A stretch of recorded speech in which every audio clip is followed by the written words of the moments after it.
And can you elaborate what is Nifty, blue chip, and consolidated stocks? Uh, okay. See, that's a question that's come up. Okay. There are two questions. One is about Nifty blue chip, and there's another question which has come up on the subject. Markets are subject to, investment in mutual funds are subject to market risk. Why this disclaimer? Okay. So what is Nifty? Nifty is like a reference point to your how good is your stock market. So what happens is there are so many stocks in the listed in the stock exchanges. The exchange, the National Stock Exchange, uses an index called Nifty. The Bombay Stock Exchange uses an index called Sensex. Now, Sensex consists of 30 stocks, Nifty consists of 50 stocks. So that's the correlation. So they take one or two good performing companies from each sector, maybe one from cement, a couple of things from software, a couple of things from financial industry. So they pick and choose all these kind of stocks and then give a weightage to these stocks. And a mathematical extrapolation of these things with respect to price and weightage is what is the Sensex. So it is more like a barometer or a thermometer for you to test the, I could call it as a temperature or the health of the market. So it's just a reference point, okay?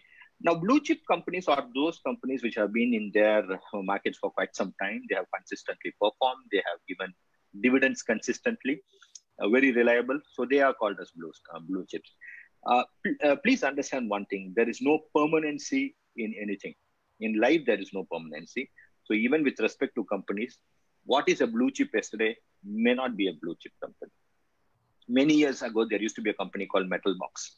So today, it's no more a blue chip. So a lot of the companies which are blue chips earlier are no more blue chips. So, but it's a terminology which kind of denotes that they are reliable, strong companies. Now, Hari, answering your question on why does this rider come with the investment in mutual funds or subject to market risk? It comes because you have a regulator, number one. Number two, most of the financial instruments are sold by inducing you with greed. See, please remember, all financial decisions in your life are made from two human emotions. One is fear, another is greed. Whenever you are fearful, people sell you insurance, and whenever you are greedy, people sell you investment products. So because you have a regulator and he doesn't want you to take a decision based on emotional factors, he is asking you to give a rider. Now, this rider predominantly evolved to sensitize people on the risks associated with equity market. And therefore, then people realize that there's a little bit of risk even in investment in gold. If there's a little bit of risk even in investment FDs, because see, who would have thought that a bank would have failed recently? Yes, bank failed recently. Sometime back, there was Global Trust Bank. And a lot of the government banks were almost on the verge of failing, if not for the inducement of capital by the central government. So this is a rider that has come because there is a regulator. Now, what it tells us is to do a research before you make the leap. Now, unfortunately, a lot of the other instruments like CHIT and other things, since there is no regulator, people assume it is safer. Actually, they are even more riskier than this because there's no regulation at all. But it's a good thing because at least it sensitizes people to go and read and become more aware. Okay. What are the areas to invest during COVID situation? See, situations have, actually your investment decisions are never based on situations. They are always based on your needs, okay? So you basically have a big strategy on what is your needs, your time frame to that goal, and which are the instruments which you are comfortable with. So that doesn't change. There can be some tactical adjustment in between when you have challenges like COVID, where you can keep a little bit more of cash in hand, or you can keep a little bit more of fixed income, so that when an opportunity unfolds, you can buy. I will give you this thing. Right from the time the markets have started falling, I think on March 17th, 18th, and after 23rd, it fell a big leap. All through this fall, I have been constantly investing in the market, because I have seen enough ups and downs, and I know when things go cheap, I have to invest. Why was I able to invest when markets were going down? Because I kept cash, a good amount of cash in my bank, so that I can buy it when markets fall. So there are two types of approach you can have. You can be fearful when things go wrong, or you can be brave when things go wrong. But being brave doesn't mean you have to be foolish. Okay, so always keep a 60-40 portfolio. At least 40% of your overall assets are in debt, so that even when market falls, you can move that to equity and utilize the prices at lower level to create wealth. I always say that, bad markets actually make you rich. The bull markets are only a reflection of your wealth. Okay, so if you really want to become rich, you should have the courage to invest when everyone is scared. Okay, and exit when everyone is optimistic.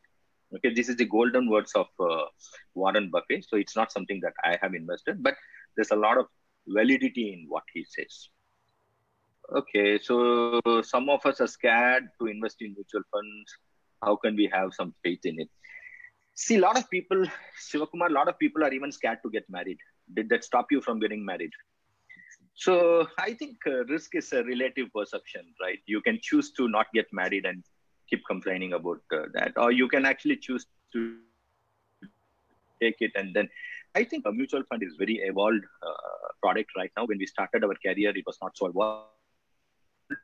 Over the period, regulator has made a lot of things, and I can say it with a lot of pride that Indian regulator has bought one of the most stringent regulations that's available, and Indian mutual fund industry is as good, if not better, than the rest of the world.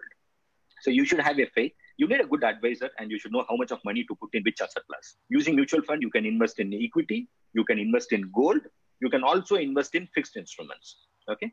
So what's your advice on investing in gold?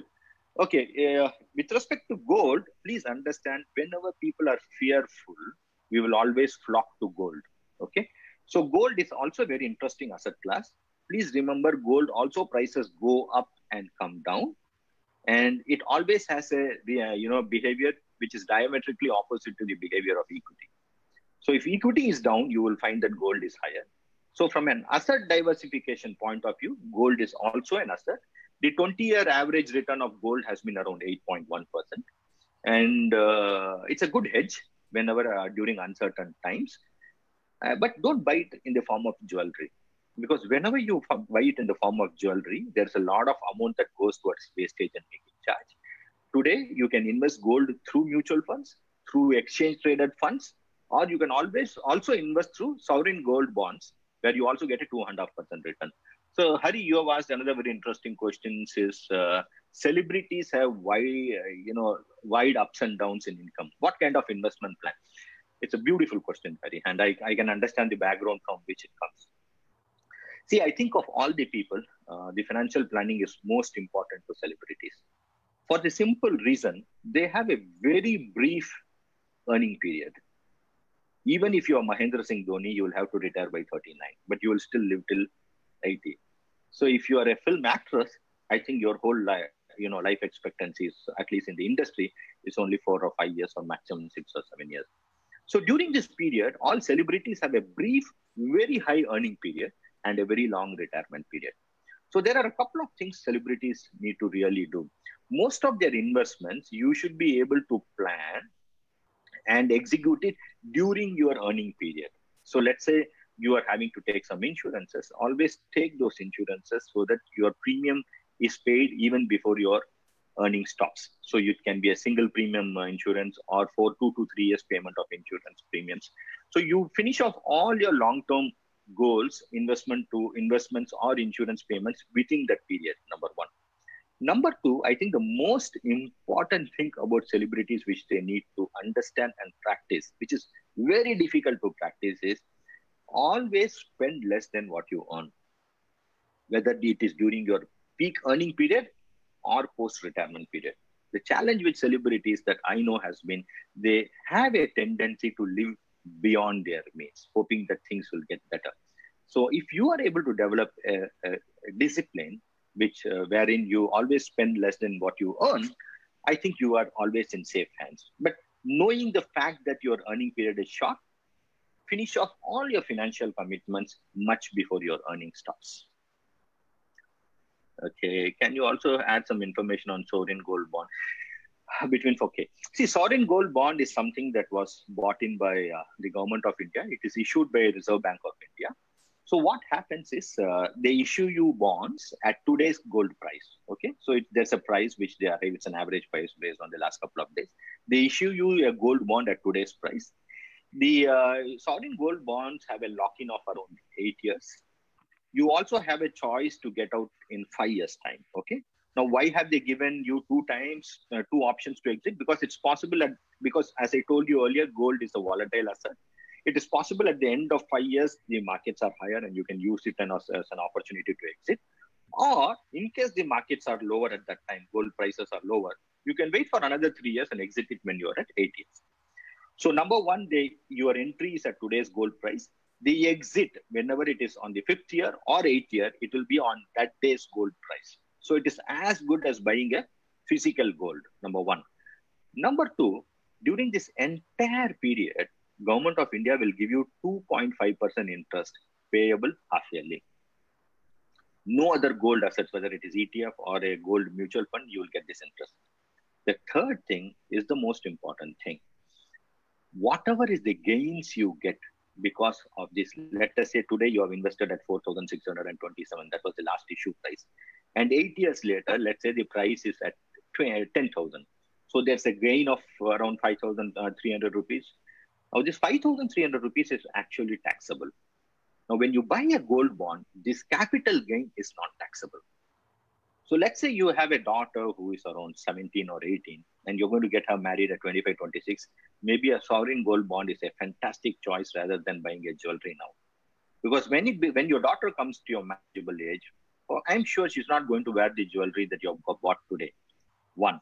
Two, it's also possible that she never wants to wear jewels. So gold bond is a very effective tool when compared to the other things. And I had some stocks when it doubled, I sold. Should I keep it? See, with respect to stocks, as I started out earlier, a lot of people get into stocks to buy, sell.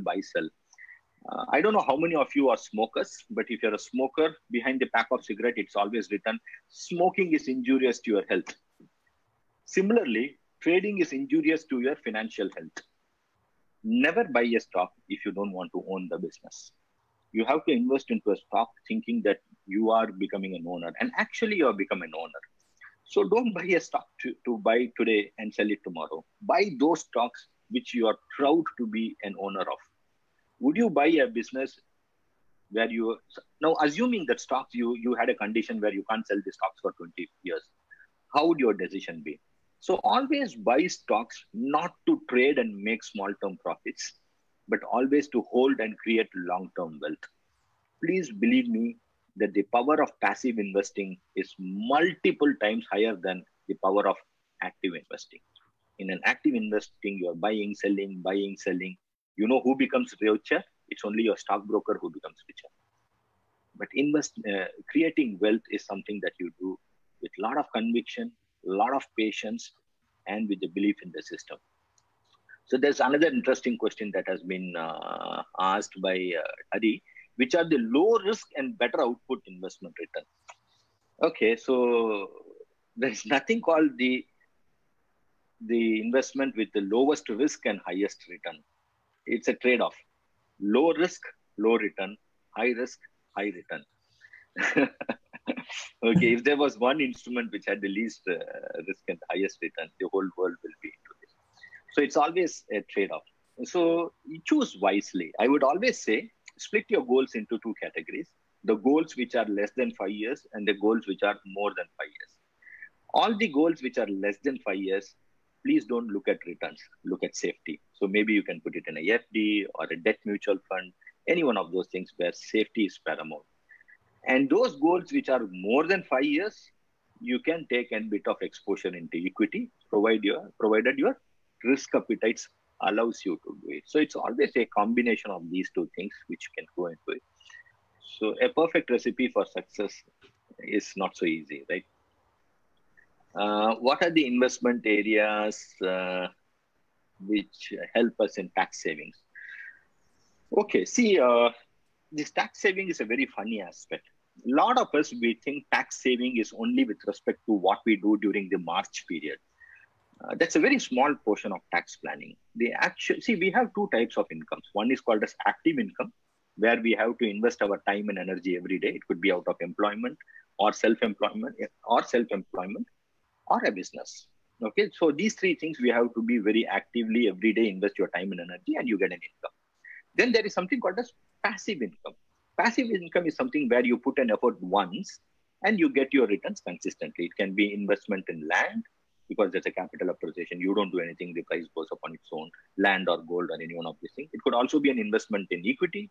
It could be an investment in real estate. So these are things where you are writing a book or creating a music because you get royalty. So these are things which are called as passive investment. So actually tax planning is very much required in passive income rather than active income. Now, having asked these questions, I will, maybe list down a couple of things which you can actually look from a tax perspective. The addressing the March end tax planning. Okay, so basically, predominantly, it comes under two sections called ATC and ATD. ATC investments are the investments that you make to PPF, EPF, Sukanya Samriddhi, equity linked savings schemes, NSC, and NPS has got a small extension of ATC section. So these are all the things where up to a sum of investment up to a sum of 1.5 lakhs is exempt from your, they reduce it from your taxable income. And if you invest in NPF, another 50,000 exemption is allowed. Similarly, if you take a health insurance for you up to for people below 60 up to a sum of 25,000 is tax exempt. If you're above 60, then the up to a premium paid of 30,000 is tax exempt. Apart from you can also claim a tax exemption for your parents. So these are the two major sections. There are a lot of small sections, but these are the major sections where you can get a tax exemption for your annual plan. Apart from this, government has given a lot more other tax savings schemes. Like if you buy a land and sell and there's a capital gain, there are certain bonds called as capital 54EA, 54EB bonds, where if you buy those bonds, you get an interest, but you don't have to pay a tax for the gains. Then you also have tax-free bonds which are issued by government, where the interest rate is slightly lower, but the income from that is not taxed. And then you have these sovereign gold bonds, as I told you earlier, where the gain of that sovereign gold bond is not taxed. You also have an interesting section. Till about 2 years back, any gains from equity was not taxable if it is held more than 1 year. Now, in the last 2 and 3 years, you have this thing where income gain of up to 1 lakh is non-taxable. Beyond 1 lakh, there's a 10% tax. And then payouts from insurance. If you have a life insurance where your life was insured and there's a payout from that, whether it's a guaranteed payout or whatever it is, that is tax exempt. So you can use insurance a little bit for your tax planning. And you also have indexation benefit for investment, long-term investment in debt mutual fund or even in real estate. So if you hold it for more than 3 years, it will keep changing from time to time based on the government regulations. Right now it's 3 years. If you hold it for more than that, then you get something called as indexation benefit, where your purchase price is increased to match inflation so that your tax comes down. So ideally, I would suggest that you make your tax planning in consultation with your auditor and your financial planner.